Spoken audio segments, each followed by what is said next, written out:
So random minds equals random power. You go into people's houses, you break down the door, and you start touching them. Yeah. Someone across the world's listening to my song. They love it. Yes. Yes. What is it? Electra. Might be a little bit slanted.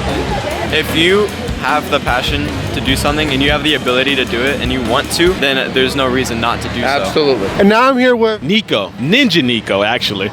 Ninja Nico. He's actually one of a really great artist, honestly. And what comic you're making?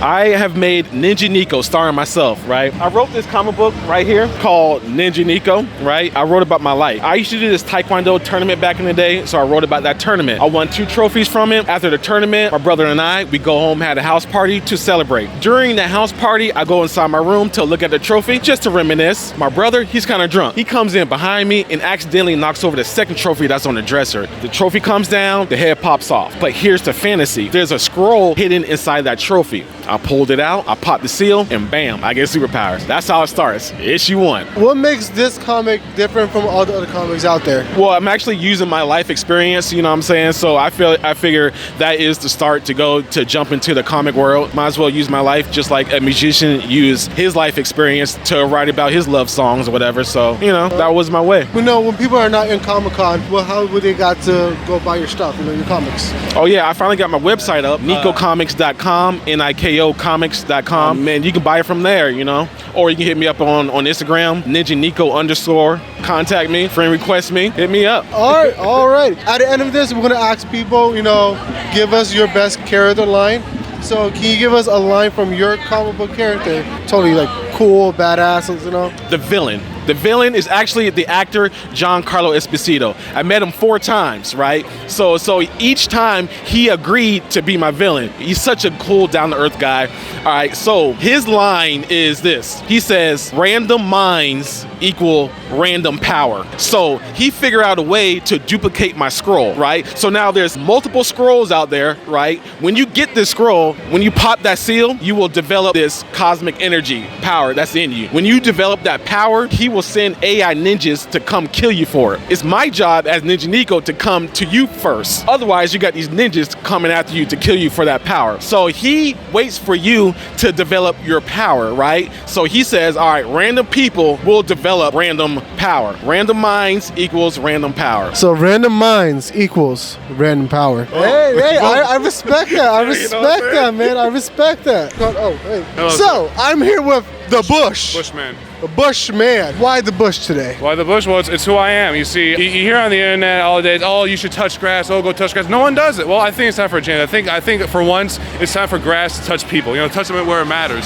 So you're the grass to touch people? Yes, I think it's time. People are just stuck in their rooms. They never want to get the environment. I think it's time. I got out of my roots. I said goodbye to my trees. I said goodbye to my bushes, and I decided to, go help people. I gotta help their souls. I'm like crusader, Bushman crusader. Hashtag You're Bushman. Basically Santa Claus. I'm basically Santa Claus. And you go into people's houses, you break down the door, and you start touching them.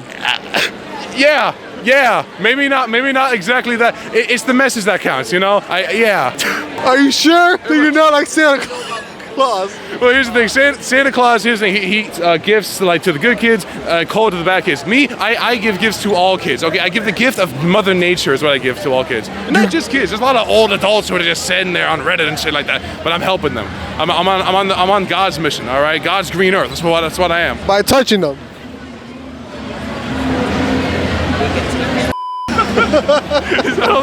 The ends justify the means, okay? We don't gotta talk about what happens, we just gotta talk about at the end, they're a good nature-loving person. That's what matters. You go out there and you give them your grass and your roots. Yeah, it's like that. Like veggie drinks, like that? Yeah, like that. So you're giving them your veggie juice. I'm gonna have to citation this interview when we're done. Well, that's one safe soul right there, remember that. I've been touched by the grass. I'm here with the legendary voice actor, Daniel. I'm the voice of Jimbei on One Piece. I actually got a gift for you. I heard you got your voice inspiration from Scuff McGruff, am I correct? So, I got you a Scuff McGruff artwork. McGruff, the crime dog. Take a bite out of crime. This is awesome. Yes, I was like, I gotta get you something. That's it. So I got you the best gift I could think of. This is awesome. This is good. The inspiration in the booth when I had to quickly come up with a gruff voice, I immediately thought of McGruff. And so, yeah, Jimbei is 80% McGruff. 20% me. I also heard that you did some a play way back then. I believe it was Sweetie Todd. I've played Sweeney Todd before. Yes. I've also played Jack the Ripper, like a Frankenstein type monster. When I was on stage, I tended to get those kind of monster roles. You know, the villain roles. I was never the leading guy role, much to my mom's chagrin. She's like, when are you going to be the guy who gets the girl? I said, I'm sorry. I'm the one who might stuff the girl in the back of the trunk of the car, but I'm not the leading man type. I'm the monster type. I usually ask cosplayers to voice act a character, a random character. I was wondering if you'd like to play that challenge. I don't know if I could. It might take me a minute to think of something. How do you want to go about this? So I'm gonna pick one of the voice actors here, and you can see. Let's see if you can actually do their role. Actually, there's only one that I might be able to do, and that's Whitebeard, our Bruce Elliott. The One Piece is real. Actually, I was gonna ask you And to he's, do one. and he's never heard me do it, so it might be pretty funny. The One Piece! The One Piece is real! Woo! Hey! No, it's not. It's all about friendship. Do you think the One Piece is about friendship? I've kind of bounced around on it. I think it is a real treasure. I think that there's also within this treasure something that can destroy civilizations, almost kind of like Lost Ark of the Covenant, you know, and Indiana Jones. So I think it is a big room full of gold and stuff, but I think there's some kind of weapon in there that could transform the world, either save it or destroy it. But I'm not quite sure what it is. I have been entertaining the idea that it's an IOU sitting in there because I took it, I owe you one piece. I owe you a big treasure. Right. The One Piece is real! Hey, that was a good one. I think he did a pretty good Whitebeard. I'm sorry.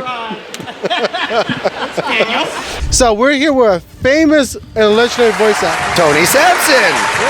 I heard you actually did music before, right? I make music now. Yeah, I've been making music for a few years now.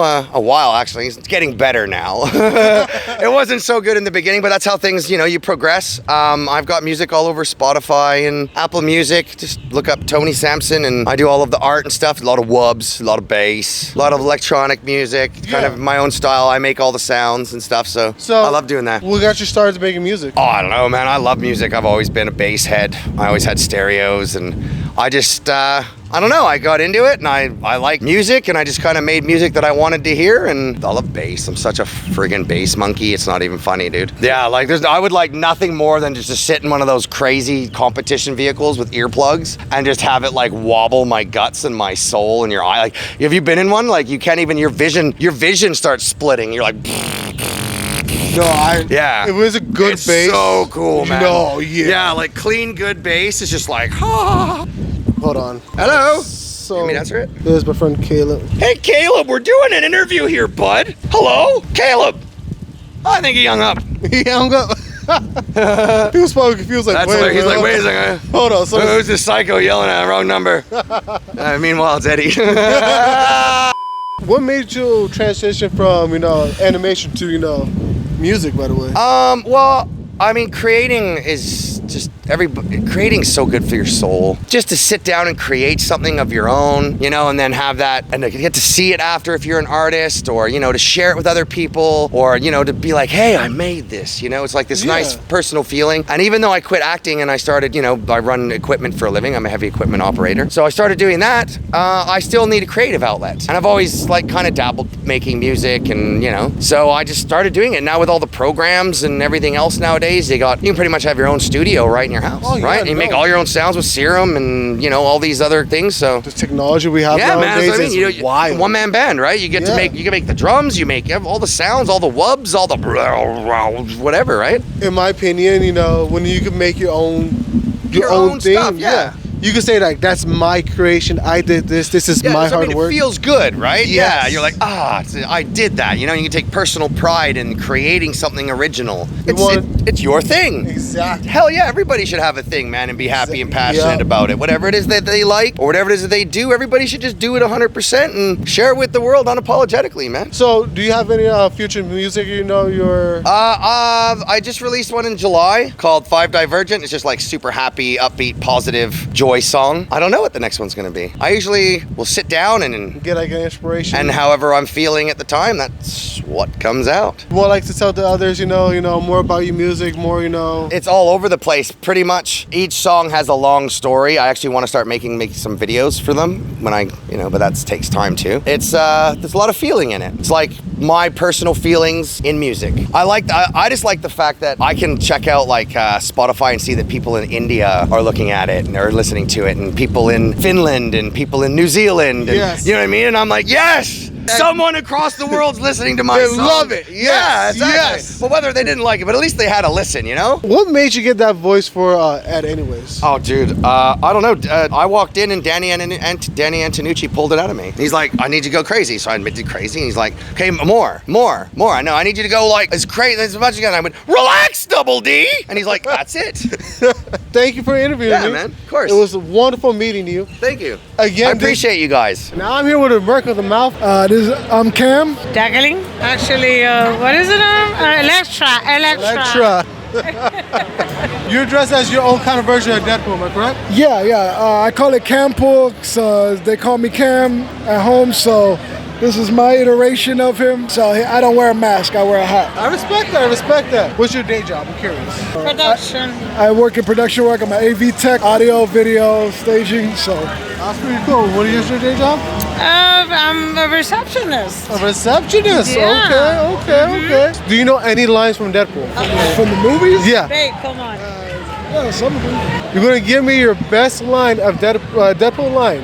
But you gotta give me like your best version. I'm drawing a blank, a huge blank. Yeah, guys on the spot. How about this? Give me a favorite movie comic book line. Like, like from Marvel, DC, the best line you could give. Deadpool, I guess. Let's have a superhero landing. Oh, the superhero landing. Always with the superhero landings, because it's bad on the knees. So, every time I jump out of something, I try to do a something like that. Why so serious? Why so serious? Take a look. Joker, hello. Oh, so you're a big Joker fan? No, I just like scary movies. Okay. Well, it was nice meeting you guys. Thank you. You too. Hey, so you remember you guys said you would do an interview with me? Yeah. Here we go. I'm here with Pyramid Head. Wesker. And Storm. Yes, Storm. All right. I saw you went to the competition, am I correct? Yes, that's correct. I did go in a competition, yep. So is this like a daily thing you do? You go to Comic-Cons to do competitions? No, this is my first convention. Yep, first cosplay, first convention. Shoot, I can't even go wear this up there. I would look like a fool. And what about you? Yeah, I just like to dress up, whenever I go to these events. Her and I play Dead by Daylight, so we wanted to twin and be killers that we use from the game. So that's your main? Yeah, so I use Wesker, she used Pyramid Head. Might be a little bit slanted, but had to go all out. Which is pretty cool. And are you the sister? I am the mom. I don't believe that. Yeah. So, how long did it take you to make this? It took me a month. This off of Etsy to get made, so it took about 2 months. What is your daily job outside of the convention? So outside of this, I work at a HOA clubhouse as the assistant manager, but I'm studying to be, I major in economics, so studying to work in finance. I'm studying botany, and I work at Spirit of Halloween. So seasonal jobs here and there. Oh, that's pretty nice. School. And what about you, Mom? Well, I'm a retired teacher from Palm Beach County, and I love Storm. I love everything that she represents. It was one of the first in the comics, so, African American. Yes. So I wanted to, just represent that energy. I could have been any superhero, but her energy, her powers are one of the most powerful out of all the X-Men. So, yeah. Which is interesting because I know that Storm is actually, like the whole, I'm from Africa, I'm a queen of Africa, I'm a queen, she calls herself a goddess. Yes. So, which is interesting because, there's not many characters that will represent that as well as she is. Yes. So, Yeah, and I love that. That I did my research. I watch her movies. I just love it. To me, it's the embodiment of the goddess, of Mother Earth, of creation. It's just amazing to me. Okay. So some people think that Comic-Con is like for like a certain group of people, call them nerds or geeks and stuff. Do you believe that's a wrong stigma? I think it's just for anybody who likes, any kind of work of fiction, whether it's video game, whether it's a book or movie, TV show, what have you. If you have that, everybody shares that love for some kind of, fictional work. I mean, look at me. I'm not a character that's from a comic. I'm from a video game, Silent Hill. But I feel like anyone that's into video games, movies, TV shows, they all have a place here. And plus, even people who don't, they can come here anyway just to see cool costumes, Thank you for having me. And what's your name? It's Yolanda Patricia Nunes, but you can just call me Patty. Oh, nice to meet you, Patty. Nice to meet you too. Ryan Nunes. Tatiana. Thank you again. And I have one last thing I like to do with people is I would like you to give me a best impression of your character. With the line and everything. 7 minutes. 7 minutes is all I can spare to play with you. Look at me giving you my precious time. Well, Pyramid Head don't talk. Yeah, but you got like another character. He doesn't talk at all. You gotta give do it your a stance. yeah, do your stance. Stance. Do your final attack. Yeah. Do the walking. There we go. There we go. Hi, I'm here with. Cecilia Lim. I'm CEO of Cuento Comics. And what is Cuento Comics?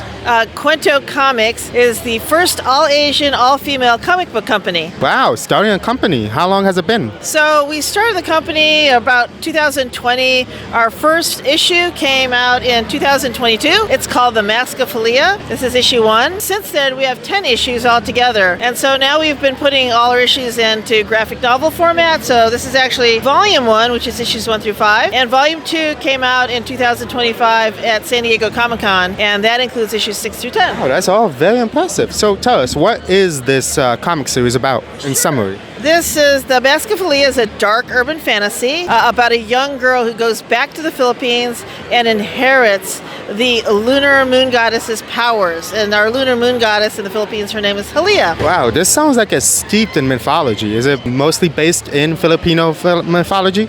Yes. We've got Filipino mythology. We've got our Filipino creatures of the night, which are crazy scary. Some of them are in volume 2. In fact, we've got a sticker set here. You can see they're creepy and scary, and so it's more dark urban fantasy but mixed with elements of horror. I love these designs so much. I'm a huge horror fan, and I get so sick of the same 5 or so designs that we use in Hollywood all the time. One of our favorites is the Manananggal, which is this one right here. She splits in half, and her large tongue, she preys on pregnant women, and you can think of what she does to them. But in any case, it's pretty horrific. So this is like an R-rated comic book series. I wouldn't call it R-rated. We call it teen plus.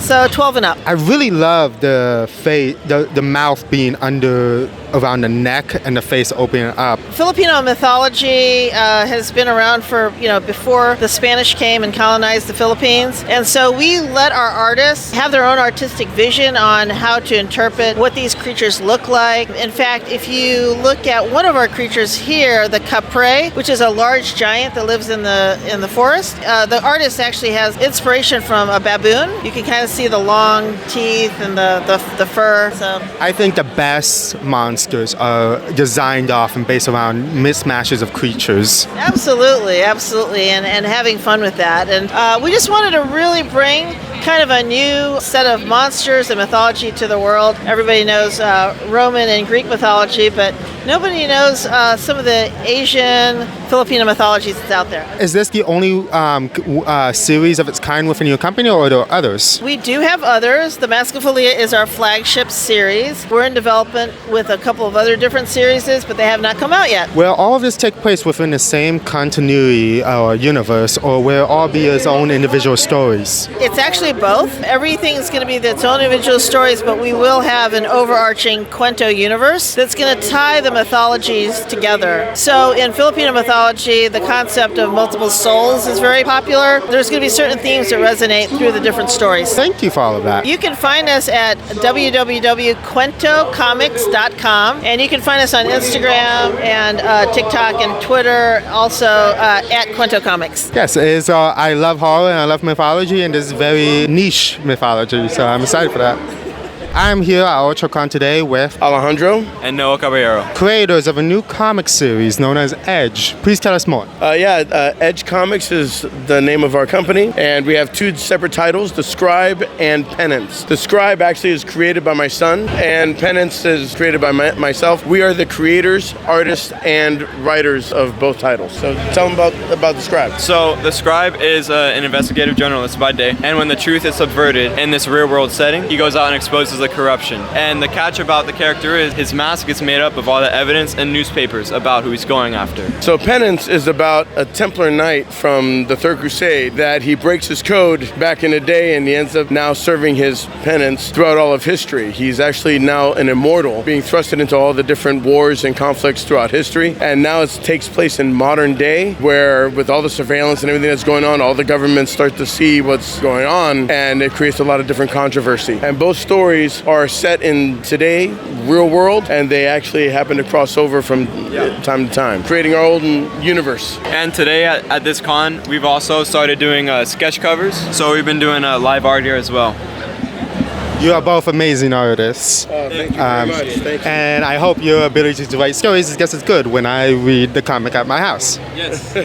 We also have a Kickstarter coming up, so hasn't launched yet, but if you get a chance to look us up, it's Truth and Justice Unleashed on Kickstarter, trying so that we can expand and also help other indie artists to be able to get their stuff out there. We want to go ahead and help out the community. How long have you two been doing this? Edge Comics has been around for a year. Yeah. Literally a year. And how did you two decide you were going to do this together? I was in 5th grade when I came up with like the basic concept. It was just like math book sketches, very vague and whatever. And I came up to him and I was like, hey, I want to do something with this. And over time it evolved into what we know now as The Scribe. And he basically said, take my ideas, because he had ideas that he had made in high school too. And he said, take my ideas and use what you can with them. And I told him that I wanted him to do it with me. And then that's basically how we started. We just went on from there. Yeah, pretty much. I sat back and told him I don't have time for that. And now here we are 2.5 years later with all this. Yeah. What changed your mind? I was inspired by my son. I figured, you know what, if this is a chance to put anything that I created, let me test to see whether or not it's actually good enough to be in the marketplace. If you have the passion to do something and you have the ability to do it and you want to, then there's no reason not to do so. Absolutely. I gotta say, it's almost miraculous to hear a story of a father changing his mind to support his child. We were going to go ahead and get his book out there, and my thought was if there was anything that I have ever done that he could use to enhance, let him take it. When he said, no, I want you to do it, I was like, all right, well, but here we are. Would you say your son has brought out a lot of your creativity inside of you? Well, I mean, because I'm also a musician, so I've been a professional musician for the majority of my life, right? So I guess it was more like, well, if I'm going to do it, it's now or never. And as we built out our stories, we started to realize how certain things were aligning, so we decided to go ahead and make our stories work together in one full universe, and here we are. For me, this is a dream come true. I wanted to do this back when I was in high school and going into college. It just didn't work out. Back when I was younger, the barriers to entry were a lot higher and much more difficult. And now that with technology and everything else, it made it a lot more just easier for us to self-publish. For my son, just to see him be able to do his dream this early is a joy for me. At first, it just seemed like just a really big dream, and we're like, oh, whatever, let's go with it. But if you don't dream big, then you don't dream, right? So we went big. In the chances of you two blowing up and everything, would you be willing to sell your creations to a publisher, such as one of the mainstream comic publishers? We would hold our creative rights and expand on our own business. We would not be selling off any of our ideas. Yeah, that's not something that we're really wanting to do. I mean, we'd be more than happy to be a part of, I mean, if it's not our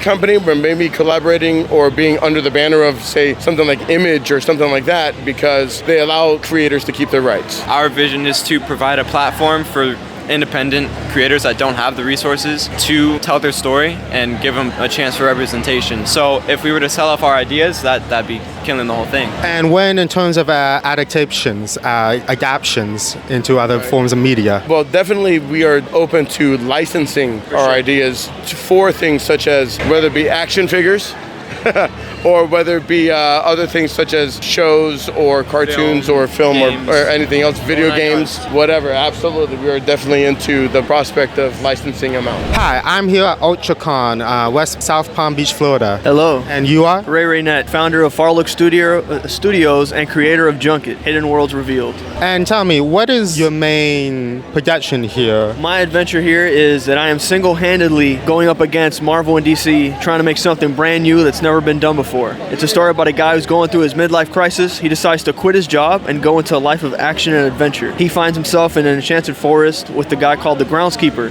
He's a protector of this ancient realm. They're going up against the 4 horsemen of the apocalypse, but they don't have superpowers. So I'm trying to make something that outlives and outlasts myself, and something that's kind of interesting and new. I'm actually turning it into an animated series as well. Trying to look for that immortality. I get it. And what got you started? I've been drawing ever since I was since a kid, and this story actually I began making it since I was in middle school. So it was always been my lifelong dream to really pursue this and make something happen, you know. And luckily I was able to get the ball rolling after my university closed down. I realized if I'm going to do this, I got to do it for myself. So I decided to continue on. And are you working completely alone, or do you have supporters? I do have friends and family who are always, helping me out. But right now it's literally just me doing the inking, the editing, the coloring, the writing, everything, even the self-publishing. So yeah. Wow. And earlier you said you wanted to go toe-to-toe with Marvel and DC. That's very ambitious. Has that always been something you had, a strong ambition? Well, I mean, I love all the stuff that Marvel and DC make. I'm tired of seeing the same things repeated over and over again. I want to see something that's not just another Batman #1, another Spider-Man. I want to make something brand new. Of course, as I always say, stagnation is the birth of apathy, and apathy is the death of humanity. 100%, yeah, I agree, man. Would you be, if this does blow up, would you be open to selling it to a mainstream publisher? It will blow up, and it's funny you say that. That's why I call the company Farlook Studios, and it's something that I've had envisioned since I was a little kid. So yeah, I'm never gonna sell out or sell it to anyone else. I'm gonna build it, own it, and distribute it myself. But yeah. And what of the realm of adaptations and other forms of media? I'll always preserve the rights for the media and the merchandising, but I'll definitely branch out and make live action and all that stuff. Currently, like I said, I'm adapting it into an animated series, and I've actually got a programmer buddy who is helping me make it into a game. So yeah. Is it a 2D animation or 3D? Originally, it's going to be 2D animation because I love the early kind of Disney stuff, as my work is kind of inspired from that. And yeah, right now I'm kind of learning the programming and getting it all kind of sorted together. I'm gonna say you're picking a great time to get into animation with the indie animation boom happening in the absence of the mainstream animation. 100%. I think stuff like Invincible and all the new kind of animated stuff are really making that kind of indie books like more well known and more just in the widespread media. Yeah. And you also have some other art here. So it's always great to hear a fan of something try not to copy it but to innovate it. People think that if you're trying to compete with someone, it means you don't like them, but you're clearly doing this out of love. 100%, yeah. I think it's a passion project, and I'm just building on of the legacies that the people that came before me. I'm trying to build upon it and just kind of move it into the future. I think that ambition you have is amazing and not seen very often in these times, especially not with anyone I know or even myself. I'm really rooting for you. For your company to go toe-to-toe with Edge Comics Company. I think in a future where you two are making the most money instead of the mainstream ones is a good future. And ultimately, for me, it's not really about the money. I just want to make people smile. I want to have people be nostalgic about the things I make and feel passionate about that. And I want to bring magic back into art again. But yeah, thank you guys. Upwards and onwards. Thank you for your time.